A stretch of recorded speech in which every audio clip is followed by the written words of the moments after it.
تو یہ ایک اس میں ہمارے لیے دیکھو تفسیر پڑھنے کا قرآن کی جو آیتیں ہیں نا،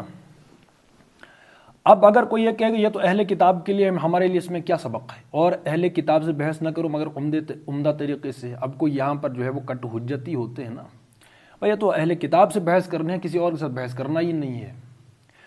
تو پھر اس میں ایک جواب یہ ہے کہ پھر یہ آیتیں منسوخ کیوں نہ ہوئی جب ہمارے لیے اس میں کوئی ہدایت موجود نہیں ہے۔ جتنی بھی آیتیں ہیں سوائے ان آیتوں کے جو منسوخ ہو چکی ہیں، اور رسول اللہ صلی اللہ علیہ وسلم نے ان کی نشاندہی کر دی ہے کہ قرآن کی ایک آیت اترتی ہے، اس کے بعد دوسری آیت اترتی ہے، جیسے کہ شراب کی حرمت ہے تو تدریجاً وہ حرام ہوئی ہے، سود ہے، جو بھی چیز تدریجاً ہوئی ہے حرام، تو پہلی ایک آیت آئی ہے، اس کے بعد اس وقت اسی پر عمل کیا گیا، اس کے بعد اسی چیز پر دوسری آیت آئی تو پہلی والی آیت جو ہے وہ منسوخ سمجھی جائے گی، ٹھیک ہے۔ اسی طریقے سے بعد میں جو ہے حتمی طور پر اس کو حرام کیا گیا۔ لیکن جو بھی آیتیں ہیں، جو واقعات ہیں، جتنی بھی قوموں کے ہم واقعات پڑھتے ہیں جو قرآن میں ابھی بھی مذکور ہیں، اگر وہ منسوخ نہیں ہوئے، اس کا مطلب وہ آیتیں چاہے وہ واقعات کسی بھی خاص قوم کے لیے ہوں یا قوموں کے واقعات ہیں، گویا کہ وہ ہمارے لیے بھی ہیں۔ اگر ایسا نہ ہوتا تو منسوخ ہو چکی آیتیں۔ اب یہی ہے اہل کتاب سے بحث نہ کرو مگر عمدہ طریقے سے۔ اگر کوئی یہ بتائے کہ اہل کتاب کے لیے اس میں سارا کا سارا ہے تو ٹھیک ہے، پھر پورا قرآن جو ہے وہ اہل کتاب کے تذکرے سے بھرا ہوا ہے، تو ہمارے لیے اس میں کیا کچھ بھی نہیں ہے۔ لیکن ایسا نہیں ہے، یہ قیامت تک جو ہے چلنا ہے۔ اور اس میں جو بھی آیتیں ہیں، اب اس میں اصول یہ ہے تفسیر کا، آیتوں کا، ایک ہے اس کی تعویل عام، ایک ہے تعویل خاص۔ یعنی آیت کو تعویل ہوتا ہے اس کے اصل معنی کی طرف اس کو گھمانا، ایک ہے تعویل خاص۔ تعویل خاص کا مطلب ہے کہ اس آیت کے پس منظر میں کیا چل رہا تھا اس وقت، ٹھیک ہے، یہ ہے تعویل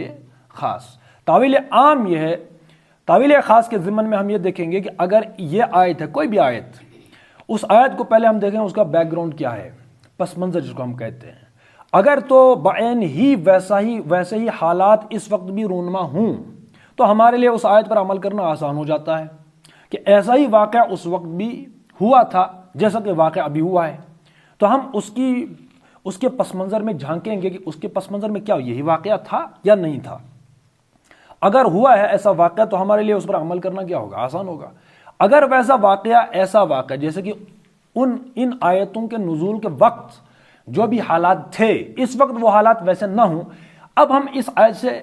عمل کیسے کریں، کیا اخذ کریں، ہدایات یا اصول کیسے اخذ کریں، اس کو ہم کہیں گے تعویل عام۔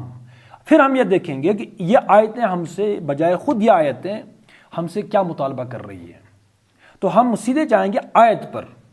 اگر پس منظر میں آج کا ویسا واقعہ آج رونما نہ ہو رہا ہو تو ہم کیا کریں گے تعویل عام میں کہ یہ آیتیں ہمیں کیا سمجھا رہی ہیں، ان آیتوں سے کیا اصول لیا جا رہا ہے۔ تو یہاں پر یہی بات ہے، اور اہل کتاب سے بحث نہ کرو مگر عمدہ طریقے سے۔ تو بحث کا چیپٹر آ گیا کہ عمدہ طریقے سے بحث تو کرنی پڑے گی بھائی، جہاں بھی کہیں بندہ جاتا ہے تو بات کیے بغیر تو بات نہیں بنتی نا، بات تو کرنی ہے نا۔ اس میں یہ سکھایا گیا قرآن سے کہ عمدہ طریقے سے آپ نے بحث کرنی ہے، بات ختم۔ مطلب ہم نے اپنی دلیل رکھنی ہے، ان کی دلیل سننی ہے۔ اگر تو ہماری دلیل سے کوئی قائل ہوتا ہے تو ٹھیک ہے، اگر نہیں ہوتا تو کوئی بات، کوئی لڑائی جھگڑا، گالی گلوچ اور اخلاقی جو ہے پستی، وہ پھر ذاتیات کے حملے کرنا، جیسے کہ مناظرے ہم دیکھتے ہیں یوٹیوب پر مولویوں کے، پھر وہی اپنے آپ کو انبیاء کے وارث بھی کہتے ہیں، کہ بالکل نفرت ہو جاتی ہے، اور پھر وہ جو ہے وہ تانے ملتے ہیں کہ بھئی یہ ہیں وہ کسٹوڈینز، یہ ہیں انبیاء کے وارث جن کو جو ہے بات کرنے کی جو ہے وہ سلیقہ نہیں ہے، نہیں بات کرنے کا جن کو شعور، جو اقبال نے کہا ہے۔ تو یہ پھر اچھا مثالیں پھر وہی دیتے ہیں، ڈائیلاگ کیسے کریں، مکالمہ کیسے کریں، پھر ہمیں غیروں کی مثالیں لانی پڑتی ہیں جن کو ہم غیر کہتے ہیں، تو غیروں کا لباس ہے، غیروں کا یہ ہے، پھر وہ ہے۔ ہاں اس وقت جو ٹیکنالوجی ہو تو سب انہی کی ہے،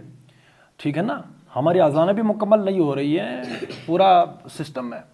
تو وہ ایک الگ بحث ہے۔ بہرحال وہ میچورٹی ہے جو ایسے وہ نشوشے اٹھاتے ہیں۔ تو قرآن کہتے ہیں عمدہ طریقے سے، اگر کوئی ہماری دلیل نہیں مان رہا تو بھائی ٹھیک ہے، آخرت تو ہے نا، اگر میں سمجھتا ہوں میں حق پر ہوں تو کوئی بات نہیں، آپ اپنی دلیل دے دیجئے،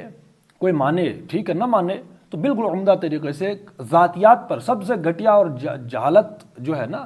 وہ بحث میں کسی کی ذات پر حملہ کرنا ہوتا ہے۔